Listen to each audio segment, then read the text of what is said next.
روحانی جنگ ہے، اس کا یہ مطلب ہے کہ آپ جس طرح روح کو نہیں دیکھتے، روح القدس پہ یقین تو رکھتے ہیں، پاک روح موجود تو ہے، خدائے پاک روح موجود ہے، لیکن آپ اس کو دیکھتے نہیں۔ جیسے ہوا بائبل میں لکھا ہے، اس کو روح سے تشبیہ دی گئی ہے، ہوا آپ اس کا زور محسوس کرتے ہیں، آپ اس کی آواز سنتے ہیں، لیکن آپ نے کبھی بھی اپنی آنکھوں سے ہوا کو نہیں دیکھا۔ روحانی وار ابلیس آپ کو نظر نہیں، اس کی فوجیں آئیں گی، لیکن وہ حقیقی ہے۔ آج ہم دیکھیں گے کہ اس کے ٹکانے کہاں ہے اور وہ کیسے ان دیکھی تو فوج ہے، کیسے لڑائی وہ لڑتا ہے۔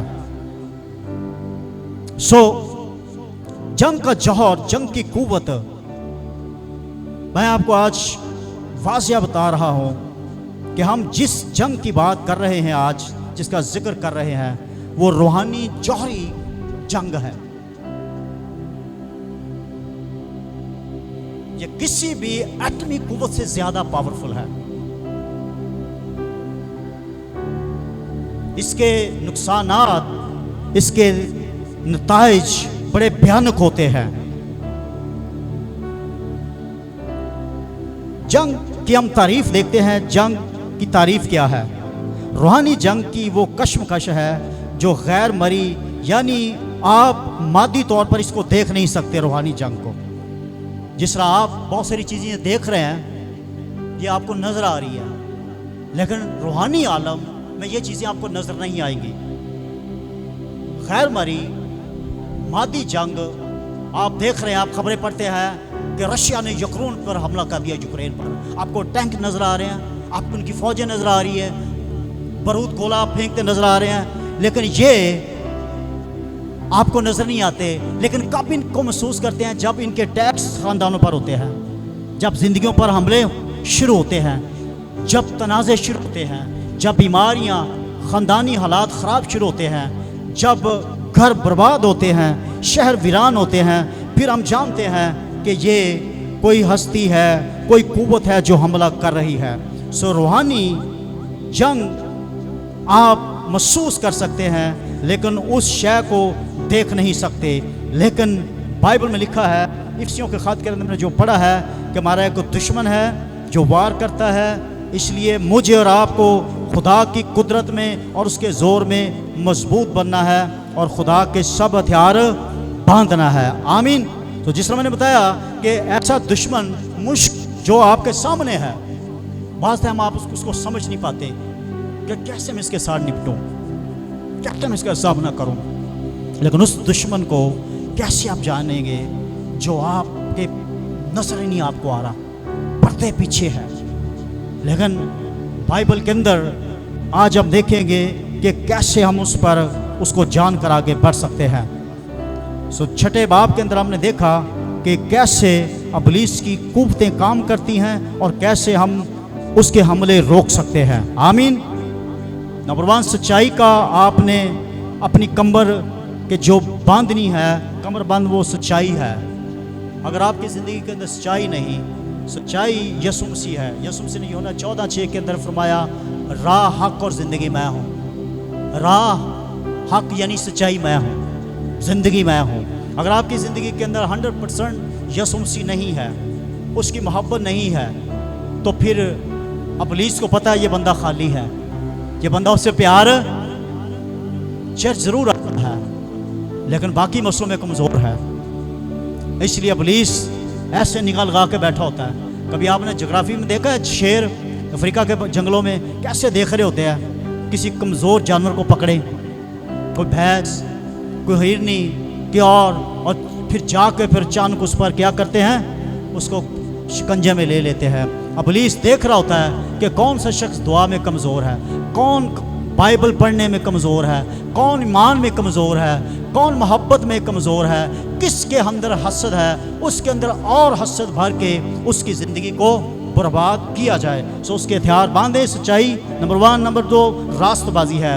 جب کوئی خدا اپنی زندگی خدا کو دیتا ہے، نجات لیتا ہے، خدا اپنی راست بازی اس کو دے دیتا ہے، ابلیس پھر آگے آنے کی جرات نہیں کرتا، کیونکہ بائبل میں لکھا ہے سب نے گناہ کیا اور خدا کے جلال سے لکھا ہے ایک بھی راست باز نہیں خدا کی نظر میں، کیونکہ آدم کی وجہ سے تمام دنیا گناہ میں گر گئی۔ اب خدا دنیا کو چاہتا ہے کہ دنیا راست باز بنے. راست باز کا مطلب ہے جس میں کوئی گناہ نہ ہو. اور وہ جب کوئی یسوع مسیح میں آتا ہے, زندگی اپنی دیتا ہے, توبہ کرتا ہے, خدا اپنا لباس, اپنے بیٹے کی لباس راست بازی کو اس کو دے دیتا ہے. پھر خدا اپنی نظر سے اس کو راست باز دیکھتا ہے. اور ابلیس اگر کہیں حملہ کرتا بھی ہے تو خدا کہتا ہے پیچھے ہٹ جا, میں نے اس کے لیے اپنی جان قربان کی. آمین. باپ کہتا ہے میرا بیٹا اس زمین پر آیا اور اس نے اپنی جان قربان کی. تیسرا ہتھیار کیا ہے؟ صلح کی خوشخبری کے جوتے. یہ گوسپل ہے, انجیل کے اوپر جس کا ایمان ہوتا ہے کہ یہ خدا کا کلام ہے, اس کی زندگی کے اندر صلح ہوتی ہے. اور پولیس کے خلاف یہ سب سے بڑا ہتھیار ہم استعمال کر سکتے ہیں جب ہماری زندگی کے اندر خوشخبری ہوتی ہے, انجیل پر ہمارا ایمان ہوتا ہے, انجیل کی گواہی دینے والے ہوتے ہیں. چوتھا ایمان, اور ان سب کے ساتھ ایمان کی سیپ پر لگا کر ایمان سے ہم غالب آ سکتے ہیں. لکھا بغیر ایمان کے اس کو پسند آنا ناممکن ہے. میرا ایمان ہے کہ اس کے مرنے اور جی اٹھنے سے ہم نجات پاتے ہیں. جب میرا ایمان ہے اب پولیس کا مجھ پر کوئی اختیار نہیں. آمین. وہ میرے ساتھ ہے. ایمان میں آگے بڑھیں, ایمان میں مضبوط ہو, کیونکہ لکھا بغیر ایمان کے اس کو پسند آنا ناممکن ہے. ایمان بہت بڑی قوت ہے جس سے آپ استعمال کر اس کے ہتھیاروں کو, ابلیس کی قوتوں کو, اس کے واروں کو آپ کینسل کر سکتے ہیں. آمین. ہاللیلویہ. نجات 17ویں آیت کا خود اور روح کی تلوار جو خدا کا کلام ہے لے لو. کہتے ہیں وہ بندہ نجات یافتہ ہے یار, اس نے توبہ کی بھی ہے, وہ خدا کے ساتھ چلتا ہے. کیسے ابلیس جرأت کرے گا؟ لیکن ایسا نہیں کہ وہ بندہ ظاہری نظر آتا ہے مسیح ہے لیکن گناہ میں زندگی ہے, پھر ابلیس کا مقابلہ نہیں کر سکے گا, پھر اس کے واروں سے نہیں بچ سکے گا. ایماندار جج کو بیدار ہونا ہے. 18ویں آیت, اور ہر وقت اور ہر طرح سے روح میں دعا اور منت کرتے رہو. آمین. یہ آپ کے ہتھیار ہے جو آپ نے لینے ہیں اور آگے بڑھتے رہنا ہے. پریئر فل آپ کی زندگی ہو, دعائیا زندگی ہو جس میں آپ آگے بڑھتے رہیں. آمین. ہاللیلویہ. شک نہیں کرنا. جو کوئی شک کرتا ہے کہ کیا میں اس جنگ میں جیت سکتا ہوں, وہ شکست خوردہ ہوگا اور وہ اس جنگ میں نہیں مقابلہ کر سکتا, نہیں جیت سکتا. مجھے اور آپ کو آگے بڑھنا ہے تاکہ ہم اس کے اندر آگے موو ہو سکے. بہت دفعہ ہم بڑی کوشش کرتے ہیں کہ فلاں شخص ٹھیک نہیں ہو رہا, فلاں شخص کی عادتیں ٹھیک نہیں ہو رہی, وہ بندہ وہ فیملی ٹھیک نہیں ہو رہی. ایکچولی ابلیس کی جنگ میں ہے. ابلیس مسلسل ایسے لوگوں پر جنگ مسلط کر رہا ہے, انہیں پتہ ہی نہیں کہ ہم ابلیس کے ہاتھ سے یہ سب کچھ لے رہے ہیں. ابلیس کے اٹیکس ہوتے ہیں ایسے لوگوں پر جو مسلسل درستی کی طرف نہیں ہوتے. اس لیے مقدسوں کو اس بات کو جاننا ہے, اپنے آپ کو درست کرنا ہے تاکہ وہ ابلیس کے حملوں سے بچ سکیں. آمین. ابلیس 4 طرح کے نقصانات, 4 لیول پہ 4 نمبرز استعمال کر سکتا ہے اس روحانی جنگ میں. روحانی جنگ کا ایک بنیادی اصول ہے, جس طرح میں نے بتایا کہ یہ جنگ آپ کہیں گے کہ کہاں لڑی جا رہی ہے, یہ تو میں نظر ہی نہیں آ رہی. بائبل میں لکھا ہے بھائی صاحب, یہ ٹاپک بائبل میں واضح لکھا ہے کہ ہماری جنگ ہے دشمن کے ساتھ. دنیا کے اندر بہت ساری چیزیں سائنسی لحاظ سے آپ دیکھتے ہیں یہ نظر آ رہی ہیں, لیکن کچھ چیزیں سائنسدان خوردبین سے دیکھتے ہیں. کہا جاتا ہے کہ دہی میں بہت سارے جراثیم ہوتے ہیں لیکن آپ کو وہ نظر نہیں آتے, لیکن اگر آپ خوردبین دیکھیں تو آپ کو فوراً نظر آئیں گے. اسی طرح کسی چیز کے اوپر بھی, ایون کہ ہاتھ کے اوپر کہا جاتا ہے کہ اس قدر اگر آپ نے ہاتھ اچھی طرح نہیں دھوئے تو آپ کو بڑے جرمز نظر آئیں گے, لیکن ابھی بھی آپ کو کچھ بھی نہیں اپنے ہاتھ میں دیکھیں. لیکن اگر آپ خوردبین آپ اس کے اوپر رکھ دیں, اس سے آپ دیکھیں تو آپ کو بڑے واضح نظر آئیں گے. آپ روح میں ان چیزوں کو پہچان سکتے ہیں کہ آپ کس عالم میں ہیں, آپ روحانی جنگ میں ہیں. تب آپ محسوس کر سکتے ہیں جب آپ خداوند میں آگے بڑھتے ہیں. ہوشیار رہیں, خبردار رہیں کہ یہ کیسی ایک جنگ ہے جس کو آپ نے لڑنا ہے جب تک خداوند نہیں آتا.